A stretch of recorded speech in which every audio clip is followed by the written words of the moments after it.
Halo, selamat datang di YouTube channel saya. Nama saya Melati, saya adalah dokter spesialis anak. Hari ini saya akan berbicara tentang infeksi saluran kencing pada anak laki-laki. Jadi, jangan kemana-mana ya, tonton sampai habis.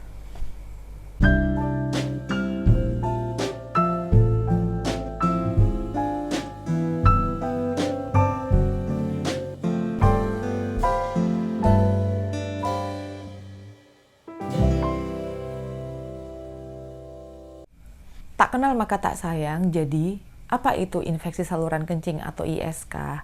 ISK itu sendiri adalah infeksi yang menyerang saluran kencing, dan saluran kencing itu terdiri dari apa aja sih? Saluran kencing itu terdiri dari uretra, kandung kemih, ureter, dan ginjal, seperti tampak pada gambar di samping ini ya.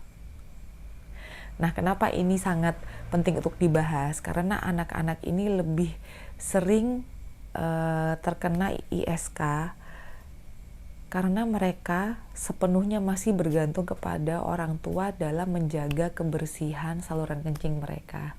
Jadi bisa dibayangkan ya, apa yang terjadi pada anak-anak yang orang tuanya itu tidak memahami cara merawat saluran kencing buah hati mereka.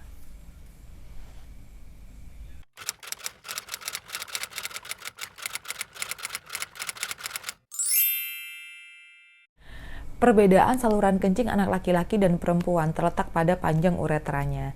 Pada anak laki-laki, uretranya lebih panjang daripada anak perempuan. Buat yang belum nonton video YouTube saya sebelumnya tentang infeksi saluran kencing pada anak perempuan, silakan klik link yang ada di caption YouTube channel saya ya di bawah ini. Nah, anak laki-laki yang belum sunat terutama ya, ini memiliki resiko untuk terjadinya ISK karena mereka memiliki kulit yang berlebih sehingga menutupi saluran kencing. Hal ini akan membuat sisa kencing, bakteri, kotoran, sel kulit mati, ini akan terperangkap di balik kulit berlebih tersebut yang mana akan menyebabkan ISK. Nah, selain itu jaraknya juga dekat ya dengan anus sehingga ya bakteri, virus maupun jamur juga dengan mudah bisa berpindah ya ke saluran kencing.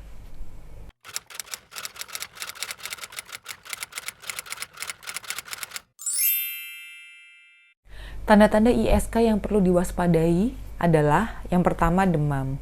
Jadi, bila buah hati bunda-bunda sayang ini mengalami demam yang berulang, kemudian bila dibawa ke dokter, membaik dengan antibiotik, dan terus-menerus seperti itu, maka wajib untuk curiga ke arah ISK ya. Nah, kemudian yang kedua adalah nafsu makan yang menurun.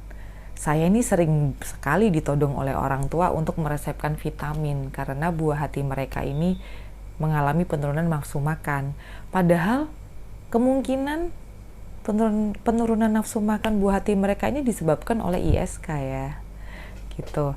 Nah, yang ketiga ini adalah berat badan yang sulit naik. Anak-anak yang memiliki infeksi yang lama atau berulang itu akan memiliki resiko nutrisi yang mereka makan ini akan habis karena infeksi yang lama dan berulang tersebut. Jadi otomatis berat badannya akan sulit naik ya. Nah, kemudian yang keempat adalah kebiasaan memainkan alat kelamin atau menggaruk alat kelamin.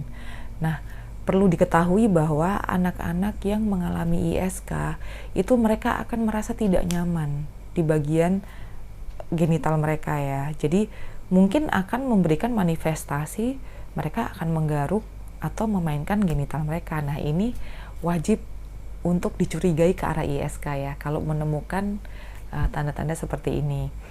Kemudian yang terakhir adalah perubahan dalam pola kencing ya gitu. Nah, biasanya itu frekuensinya biasa aja kok, ini lebih sering. Kalau frekuensinya lebih sering atau BAK-nya sedikit-sedikit ya gitu. Nah, itu wajib untuk berpikir ke arah sana. Dan apabila BAK-nya juga lebih jarang ya frekuensinya dan sekali keluar mungkin banyak. Dan itu harus mengejan, membutuhkan dorongan ya untuk kencing itu. Nah, ini juga wajib harus berpikir ke arah ISK ya. Untuk orang tua yang menemukan buah hatinya dengan gejala seperti yang saya sebutkan tadi, langsung ke dokter spesialis anak ya untuk konsultasi.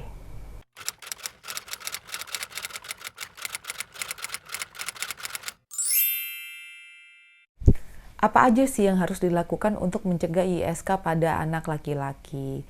Nah, sebetulnya nggak jauh berbeda ya dengan pencegahan ISK pada anak perempuan. Yang pertama adalah perhatikan kecukupan cairan per hari.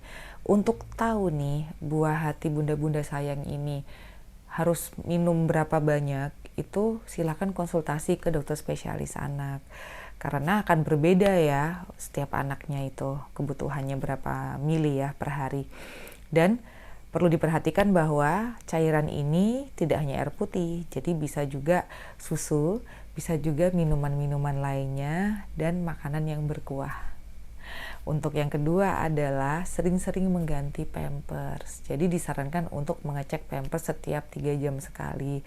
Kalau sudah ada BAK-nya atau BAB-nya walaupun sedikit ya, sebaiknya langsung diganti, jangan menunggu sampai penuh dulu baru diganti, karena akan menyebabkan perkembangbiakan bakteri yang berlebihan sehingga akan menyebabkan ISK gitu. Nah, yang ketiga adalah jangan menahan pipis. Jadi disarankan terutama untuk anak-anak yang sudah besar ya, sudah mengerti mengerti kapan harus ke kamar mandi untuk kencing, ini disarankan jangan menahan. Karena jika pipis itu ditahan akan menyebabkan perkembangbiakan bakteri itu di dalam saluran kencing. Jadi sudah seharusnya ya kita ini sering BAK untuk mengeluarkan bakteri yang ada di saluran kencing kita.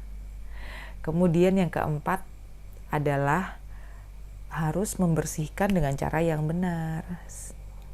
Jadi disarankan untuk membersihkan area genital dan area anus ini terpisah ya. Jadi kalau misalnya pada saat mengganti pampers itu menggunakan tisu basah, jadi area depan dulu baru area belakang, atau dari depan ke belakang ya, jangan depan belakang ke depan lagi. Jadi pakai tisu basah itu dari depan dibersihkan ke belakang terus dibuang, ambil baru lagi depan ke belakang kemudian dibuang ya.